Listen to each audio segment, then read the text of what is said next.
não parar, não precipitar e não retroceder. Então dizer para esse cara, sabe quando nós vamos parar? Nunca. Nunca na sua porca vida. Né?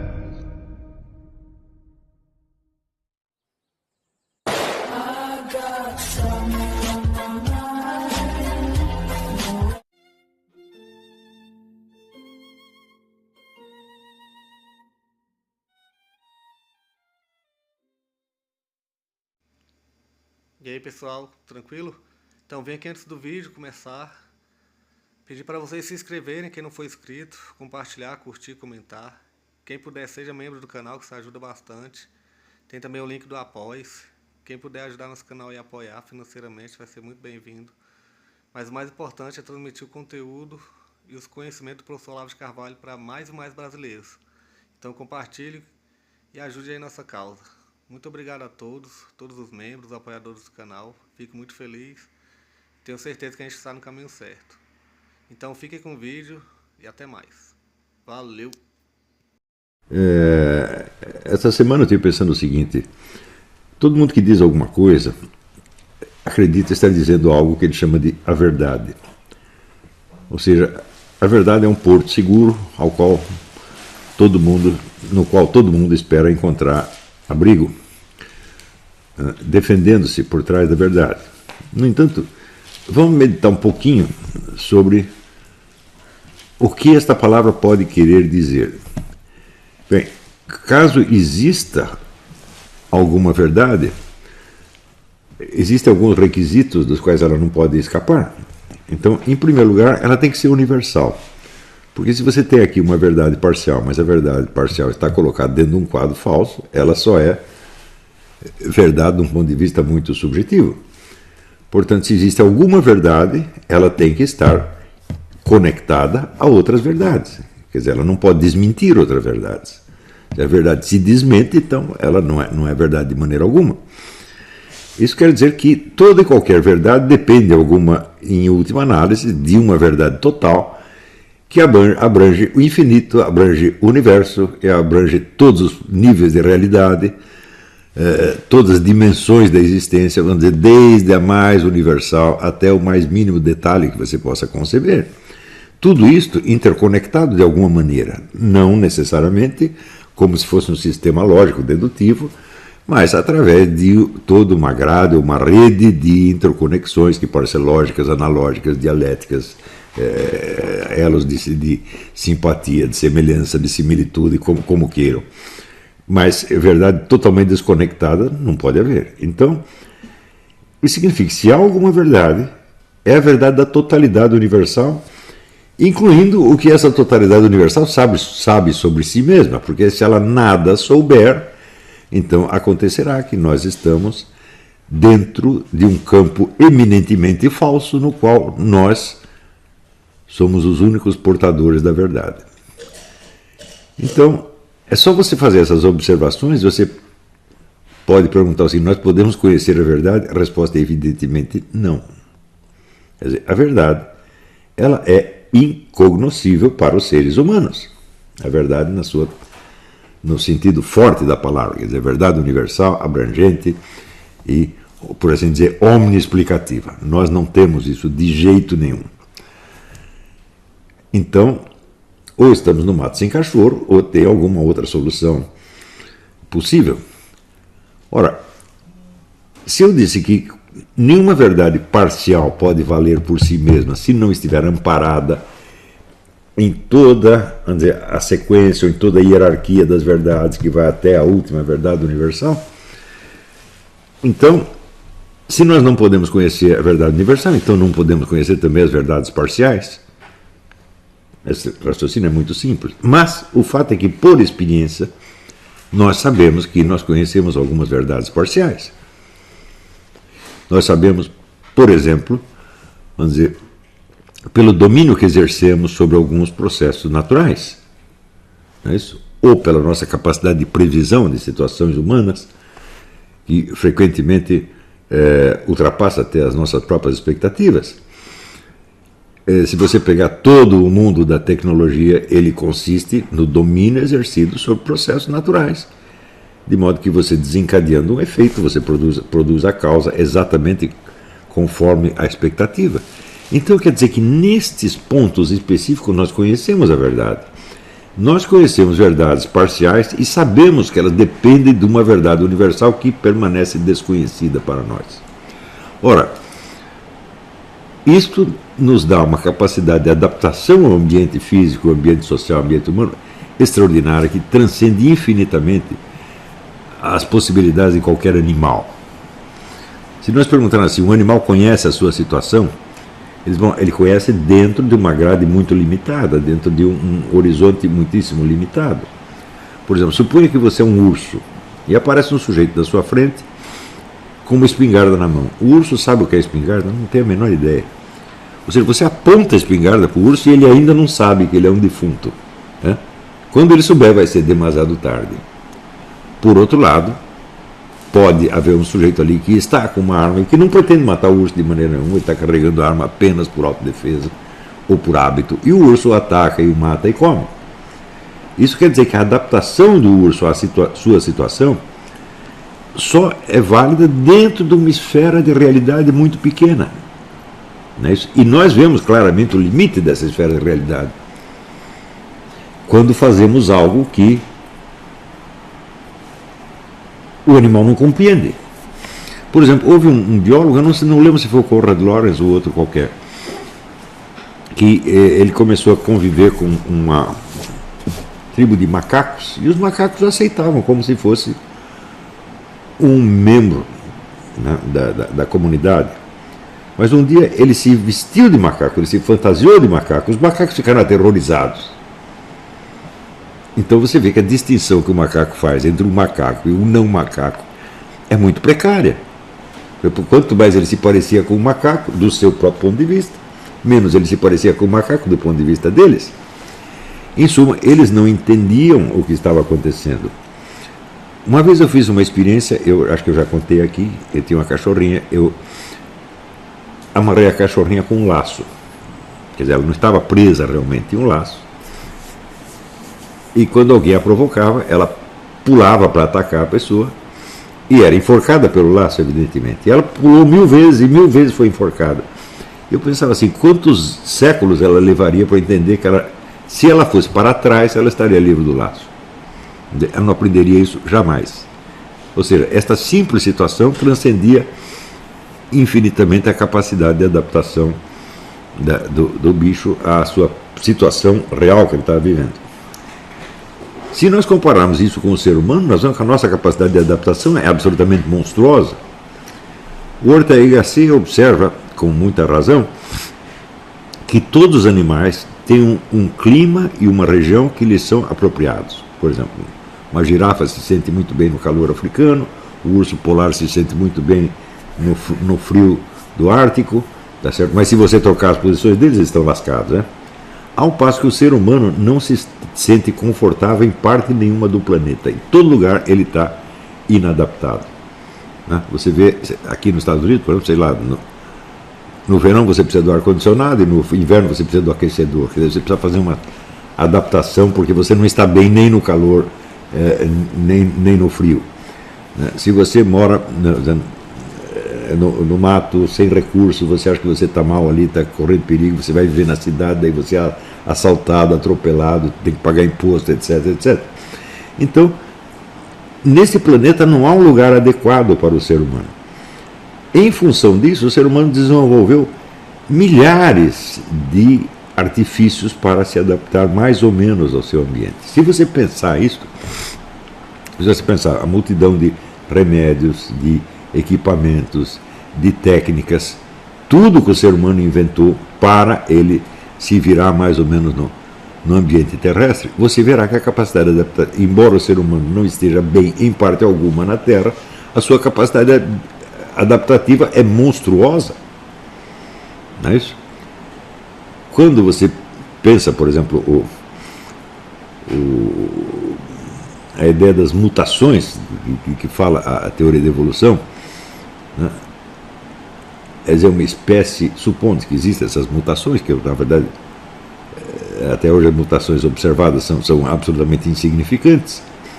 Por exemplo, quantos milhares de anos não precisa para que um bicho desenvolva uma pequena mudança anatômica para se adaptar, né, ao seu ambiente? Essas mudanças, vamos dizer, em escala pequena, elas acontecem. As macromutações de que fala a teoria da evolução nunca foram observadas e, por definição, jamais serão, pois elas levam bilhões de anos, só se nós arrumarmos um biólogo que dure um milhão de anos para poder observar isso aí. Então, nada disso foi observado, mas mutações de escala pequena existem, mas elas levam muito tempo para acontecer. Se o ser humano dependesse disso para sobreviver, já teria extinto há muitos anos. Tudo isto mostra para nós que algum conhecimento das verdades parciais nós temos. Agora, como é possível o conhecimento das verdades parciais se nós não temos nenhum acesso à verdade universal que as gera, produz e sustenta? Eis aí um mistério. Em parte, a solução desse mistério está na seguinte coisa. Existe uma montanha de estudos sobre a cognição humana, sobretudo a respeito, vamos dizer, da comunicação não verbal. E hoje nós não podemos negar que nós sabemos muito mais do que nós conseguimos dizer até para nós mesmos. Ou seja, cada um de nós é um depósito imenso de conhecimentos que servem para a nossa orientação na prática e no dia a dia, mas aos quais nós não conseguimos dar, através da linguagem, uma vigência pública. Isso quer dizer que, se você pegar todas as bibliotecas do mundo, bibliotecas, arquivos científicos, etc., etc., o que está registrado ali é um nada perto do que a humanidade sabe. O que você sabe, medite isso aqui, por exemplo, o que você sabe sobre a sua própria vida e quanto você conseguiria disso transmitir, digamos, se você fosse escrever um livro de memórias. Tem mais ou menos, só para você fazer uma ideia, vamos dizer, os hiatos temporais que existem numa recordação autobiográfica. Você pula meses, anos, né? Você não lembra daquilo ali, quer dizer, você sabe que aquilo aconteceu, mas você não consegue processar isso na sua memória consciente. Não é isso?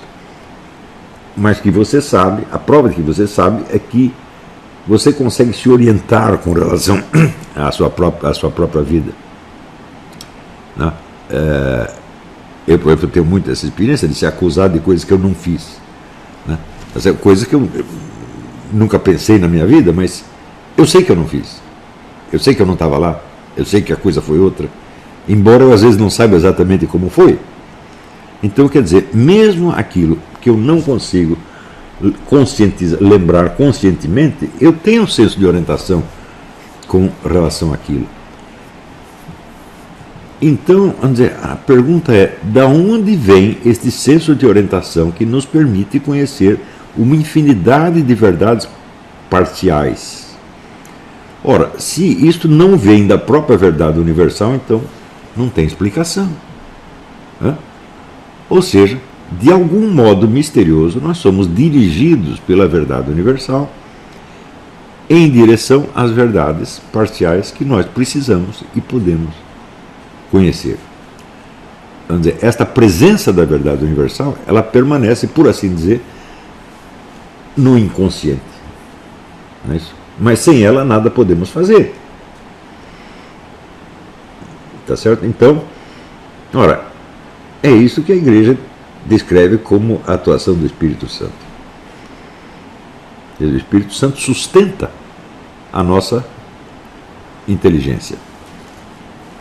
E a inteligência só funciona porque está fundada nesta raiz da verdade universal, sem a qual qualquer verdade parcial seria absolutamente inconcebível. E esta imensidão de processos de adaptação que o ser humano criou ao longo do tempo e continua criando seria absolutamente inexplicável. Estão entendendo isso? Então isso é o mesmo que dizer, sim, nós conhecemos a verdade universal, mas a conhecemos não como um conteúdo conscientizável e manipulável. Nós a conhecemos apenas como um recurso inconsciente que trabalha em nosso favor e que orienta o nosso conhecimento das verdades parciais, sem que nós possamos reconstituir o processo todo. O Dr. Miller, ele costumava falar de um quadro patológico chamado despersonalização epiléptica, que se caracterizava pela perda da capacidade divinatória. Se você parar para pensar quantas adivinhações você faz num só dia, e sem as quais você estaria absolutamente perdido no espaço, você terá uma ideia de como funciona, dizer, este fundo da verdade universal em cima do qual nós construímos as nossas vidas, as nossas percepções, o nosso conhecimento, etc. Ora, mas se as coisas são assim, então isso significa o seguinte: ninguém está privado da verdade.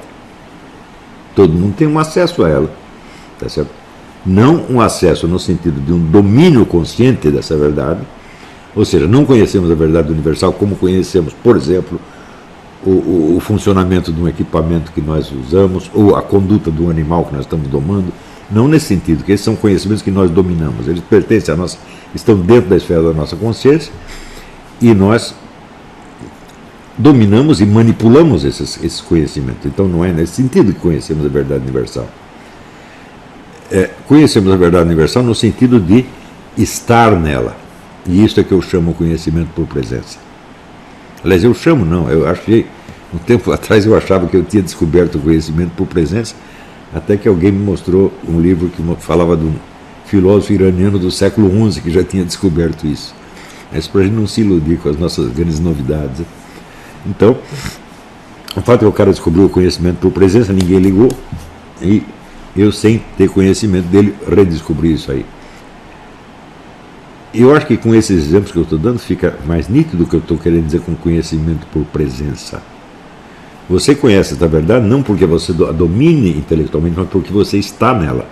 Ela é o seu quadro vital. Você não pode viver sem ela nem um único minuto, e você conta com isso. Né? Mas se as coisas são assim, então pensa bem. O sujeito que diz que está em busca da verdade, exatamente o que ele está buscando? Ele está buscando um conjunto de proposições que, segundo ele, expressam, vamos dizer, o conteúdo da verdade. Esse conjunto de proposições é escrito em alguma língua, língua morta ou língua viva, mas a língua que tem uma vigência pública. Ou seja, é aquela parte da verdade que não apenas está conscientizada por um indivíduo, mas que pode ser conscientizada por todos, um grande número deles ao mesmo tempo.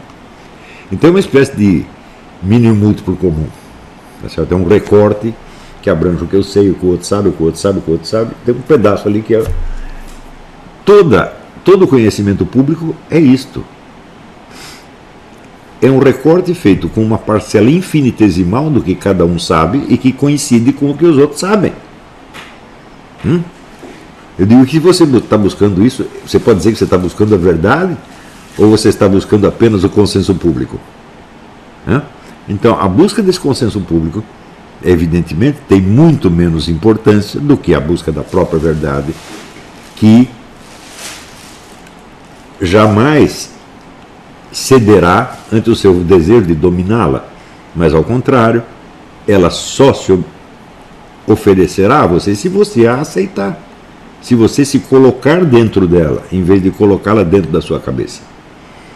Quer dizer, a verdade, nesse sentido, ela não é um conteúdo da sua consciência, mas é um âmbito, um domínio, uma esfera, um espaço no qual nós vivemos. Né? No sentido do apóstolo, nele vivemos, nos movemos e somos.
Chegamos a mais um final de uma aula, de um vídeo. Espero que tenham gostado. Quem não se inscreveu ainda, se inscreva, compartilhe, comente. Ajude o nosso canal, apoie, seja membro. E ajude o nosso canal a chegar a cada dia a mais brasileiros que precisam muito do conhecimento do professor Olavo de Carvalho. Então é isso aí, fique com Deus, até o próximo. Valeu! Então é isso aí, pessoal. Que é o nosso canal. Que são alguns livros que eu já li. A maioria foi doação, mas alguns eu adquiri, professor Olavo de Carvalho. Alguns livros se perderam aí que eu emprestei. Professor Alexandre Costa. A Bíblia Sagrada. 10 lições sobre Karl Marx. Indico a não ler esse livro, que é muito ruim mesmo. Alguns pensadores aqui que realmente, como o professor Olavo de Carvalho disse, não são pensadores. Valeu, tamo junto aí. Apoie nosso canal, seja membro.